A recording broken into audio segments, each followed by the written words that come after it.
bathi ukhumalo umdungwa umbulazi umzilikazi kaMashobane wena owadla umuntu wamyenga ngendaba udonda intombi nesizulu. Kulokhu Ukhala sengikhona sengiphakathi kuyona channel yakhe hamba phambili inkezo mina umfezo ngintuthu ngakhumalo bathi ilast bona makumede mhlawumbe emakuthi usemusha la ekhaya ngicela ukuthi uqinisekise ukuthi uyasubscribe ungakhohlwa ukucomment nokulike kanjalo futhi nokushare kwikhona okukhulu kunakho konke bafethu umculo kaMaskandi ipost entambu lapha ikhala ezimathonsi engeke kwenziwe lapha uMshovo umfokagazi lapha kunenye ipost efike yadedelwa ipost entambu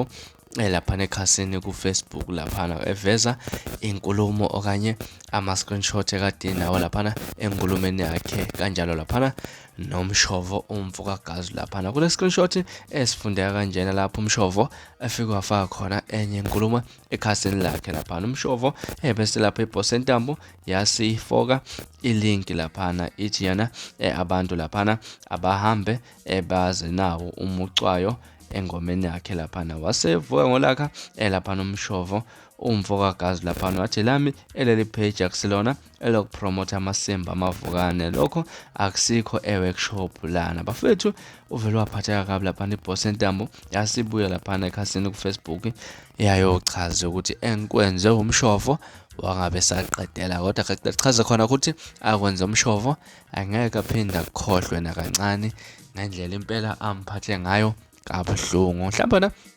ngabe kuthini kwakho ukuphawula ngalolu daba lolu mhlawumbe ebekufanele lapha uMshovo aphendula ngalendlela amphendule ngayo lapha ipost entambo mangabe mhlawumbe azama ukupromote umculo wakhe ekhasini lakhe lapha uMshovo mhlawumbe kuthini kwakho ukuphawula okanye mhlawumbe ubona ngathi uright uMshovo ukuthi amphoxe mhlawumbe ebekumele acele ngaphambi kokuthi